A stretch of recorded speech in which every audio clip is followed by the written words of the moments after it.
Did you know that little daily mistakes that can't be seen without a microscope can lead to something unexpected happening inside your body? Many of us think drinking water is the easiest part of being healthy, but the way you hydrate might be making your organs work double time. And in today's video, we talk about the subtle habits that slowly wear down your system without you even feeling a thing. It is not just about the amount you drink, but also the timing and the type of liquids you choose. So let's fix these simple errors together so your kidneys can finally relax and do their job. The gulping mistake. Think about the last time you were absolutely parched after a workout or a long day in the sun. What's the first thing you did? You probably grabbed a massive bottle of water and chugged the whole thing in under a minute. It feels like the right thing to do, right? You're thirsty, so you give your body a flood of moisture. But here is the reality. Your kidneys are actually panicking when you do that. Imagine a tiny, delicate coffee filter. If you pour a cup of water through it slowly, it works perfectly. But if you hit it with a high-pressure fire hose, the filter is going to tear or just fail to do its job.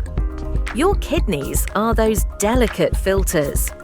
Science shows us that a healthy adult kidney can only really process about 800 to 1,000 milliliters of water in an hour.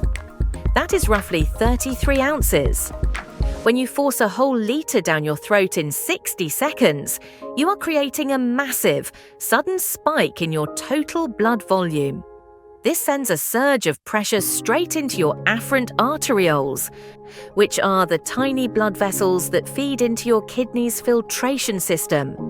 It forces your system into something called hyperfiltration. Essentially, your kidneys stop focusing on carefully cleaning your blood and removing toxins because they are too busy trying to dump the excess water before your blood sodium levels drop dangerously low. This condition is called hyponatremia, and it is a serious medical emergency. So instead of the water reaching your cells and actually hydrating you, your kidneys just flush it out as fast as possible to save your life. You aren't actually helping yourself. You are just putting your internal plumbing under massive, unnecessary stress. You're making those tiny filters work double time for no reason.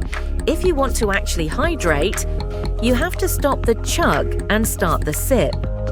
Additives and healthy drinks. Now, let's talk about those drinks you probably think are a better choice than a standard soda. Maybe it's a diet fizzy drink, a zero-calorie sparkling water, or those little flavor droppers you add to your glass to make water taste like fruit punch. You might think you're being healthy because there is no sugar, but your kidneys see it very differently. There is a massive study published in the Clinical Journal of the American Society of Nephrology that really pulls the curtain back on this. They found that people who drink just 2 diet sodas a day are twice as likely to see their kidney function start to decline. That is a 200% increase in risk just from a healthy alternative. The real villain here is often something called phosphoric acid. It's used in tons of hydration enhancers and sodas to give them that sharp, tangy kick, or to keep them shelf-stable. When your body gets hit with high levels of phosphorus, it triggers a survival response that actually pulls calcium right out of your bones. That calcium doesn't just disappear, it travels through your bloodstream and ends up sitting in your kidneys. This is how you get those painful little crystals known as calculi, or kidney stones. But it gets even sneakier. Those artificial sweeteners like sucralose or aspartame aren't just passing through you. They can actually mess with your gut-kidney axis. This causes a slow, simmering inflammation throughout your body that eventually narrows the microscopic vessels in your renal cortex. When those vessels narrow, your kidneys can't get the oxygen and blood flow they need to survive. You think you're just enjoying a flavored drink, but on a microscopic level, you are slowly starving your kidneys of the resources they need and filling them with mineral debris. It's a double whammy of internal stress that most people never even feel until the damage is already done. We have to be so much more careful about the solutes we are forcing our filters to manage. The nighttime paradox. Have you ever wondered why you can go 8 hours without peeing while you sleep, but during the day you might go every 2 hours? That is not an accident. Your body has a built-in biological clock for your kidneys, and most of us are accidentally breaking it every single night. While you are drifting off to sleep, your brain is busy releasing something called the antidiuretic hormone, or ADH for short. This hormone is basically a do not disturb sign for your kidneys. It tells them to slow down, concentrate their urine, and let the renal tissues rest and repair. In fact, your kidney blood flow naturally drops by about 10 to 20% during the night. It is the only time these hard-working organs get a break. The mistake happens when you decide to down a massive 20-ounce glass of water right before you hit the pillow. When you do that, you are essentially screaming over that ADH signal. You're forcing your kidneys to stay in high-gear filtration mode when they should be sleeping. This leads to what doctors call nocturia, which is just a fancy way of saying you're waking up at 3 a.m. to run to the bathroom. But it is deeper than just a ruined sleep cycle. Because your kidneys are forced to process that volume while you are lying flat, it creates a pressure imbalance that is closely linked to higher blood pressure. Since high blood pressure is one of the top reasons kidneys fail, this healthy habit of nighttime hydration is actually a silent trap.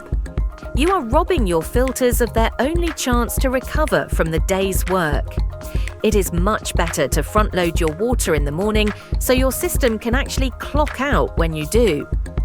Acidity versus alkalinity. You have probably seen those expensive bottles of alkaline water in the store with the big pH 9 labels on them. People buy them thinking they are going to change their body chemistry and save their kidneys from acidity. But I have to be honest with you, that is mostly just clever marketing. Your stomach is a pit of high-strength acid. The second that expensive alkaline water hits your stomach, the acid neutralizes it, making the alkaline benefit basically vanish before it ever reaches your bloodstream. Your kidneys are actually the real masters of pH. They work incredibly hard to keep your blood in a very tight window between 7.35 and 7.45 on the pH scale. This process is called managing the net endogenous acid production. If you really want to help your kidneys balance their chemistry, you don't need fancy bottled water. You just need a lemon. It sounds backward because lemons are acidic, but inside your body they do something amazing. Lemons are packed with citrate. Once metabolized, that citrate enters your urine and starts acting like a magnet for calcium. It binds to the calcium before it can turn into those jagged, painful oxalate stones. This is the real way to alkalize your renal system. The huge mistake people make, though, is reaching for a sugary lemonade or a powdered drink mix instead of the real fruit. When you add all that sugar, you create a massive acid load that your kidneys have to neutralize using your body's precious mineral reserves, like calcium and magnesium. You end up draining your own internal battery just to process a drink that was supposed to be healthy. Just stick to real lemon in plain water and let your kidneys breathe a sigh of relief. Caffeine and the diuretic cycle. Let's get real about your morning coffee or that afternoon tea. Most of us treat these as part of our daily fluid intake, but your kidneys see caffeine as a bit of a troublemaker. Scientifically, caffeine acts as an adenosine receptor antagonist. In plain English, that means it tells your kidneys to stop reabsorbing sodium and to start flushing out water. It is a mild diuretic, which is why you usually have to go to the bathroom pretty quickly after a double espresso. The data shows that for every 100 milligrams of caffeine you consume, your body can lose a significant amount of extra fluid that it actually needs to keep things moving smoothly. The real danger here is what I call the viscosity trap. When you drink coffee but forget to follow it up with plain water, your blood actually starts to become more viscous, which is just a professional way of saying it gets thicker. Imagine trying to push thick maple syrup through a coffee filter versus pushing thin water. It takes way more pressure, right? That thick blood puts an incredible strain on the nephrons, which are those microscopic cleaning units inside your kidneys. Over time, that high-pressure, thick blood causes microtears in the kidney tissue. These tiny scars build up over the years until your filtration isn't as sharp as it used to be. The golden rule to avoid this is the 1 to 1.5 ratio. For every cup of coffee you enjoy, you need to drink a cup and a half of pure water just to break even. If you aren't doing that, you aren't just thirsty. You are physically wearing down the internal walls of your kidneys with every sip of caffeine. Temperature and renal circulation. We have all been there after a long run or a heavy lifting session at the gym. You are sweating, you are hot, and you want the coldest, iciest water you can find. It feels like a reward. But for your internal organs, it is actually a bit of a shock to the system. This comes down to something called the vasovagal response. When you dump ice-cold water sitting near 0 degrees Celsius into your stomach, your body has an immediate knee-jerk reaction. It sees that sudden drop in core temperature as a threat. To protect your heart and brain, your nervous system triggers a shunting effect. This means it starts pulling blood away from your internal organs and moving it toward your core to maintain a steady temperature. The collateral damage in this scenario is your kidneys. This shunting causes something called renal vasoconstriction. Essentially, the tiny, delicate blood vessels in your kidneys begin to narrow and tighten up.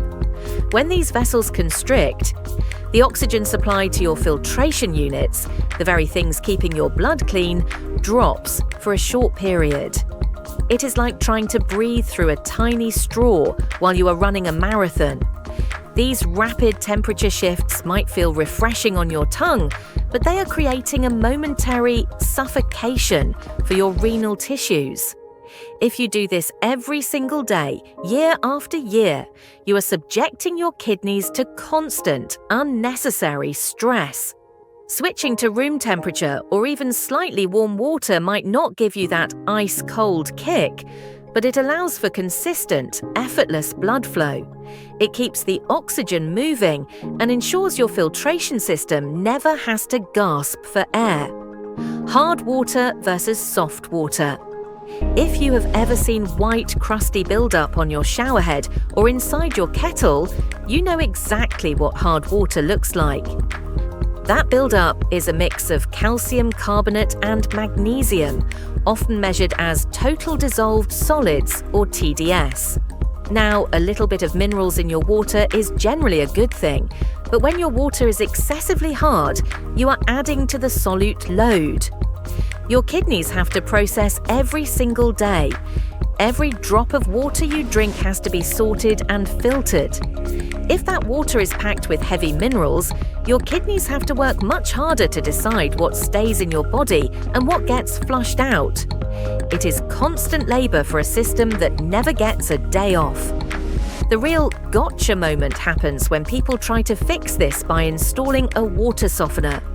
Most of these systems work through a process called ion exchange. They take out the hard calcium and magnesium, but they replace them with sodium. This is the soft water error. You might think you are doing your body a favor, but you are actually drinking hidden salt all day long.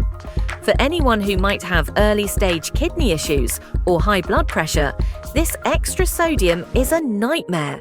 It silently increases the pressure inside your renal arteries, forcing your kidneys to filter blood under a much higher strain than they were designed for. You end up swapping one problem for an even more dangerous one. The key is to find a balance. Using a high-quality filter that removes contaminants without dumping massive amounts of salt into your glass is the only way to ensure you aren't accidentally poisoning your plumbing while trying to clean it. The perfect day protocol. We have looked at the microscopic mistakes, so let's talk about the solution. It's not about obsessing over every drop. It's about changing how your kidneys experience the water you give them. The best way to do this is the 2-2-2 rule. Start your day with 2 full cups of water first thing in the morning to wake up your filters. From there, stop the chugging and move to small, consistent sips every 2 hours. Finally, the most important part, stop all heavy fluid intake exactly 2 hours before you go to bed. This simple protocol aligns perfectly with your body's natural rhythm and stops the pressure spikes that cause long-term wear and tear. Your kidneys don't need a flood, they need a steady, predictable flow. Your kidneys are the silent guardians of your health, working tirelessly behind the scenes to keep your inner world clean. By tweaking these small daily habits, you are giving them the rest and respect they deserve. Thanks for watching. Take care of your kidneys, and they will take care of you for a lifetime. So don't forget to press the subscribe button. Drop a comment with your hydration questions, and let's keep the conversation flowing.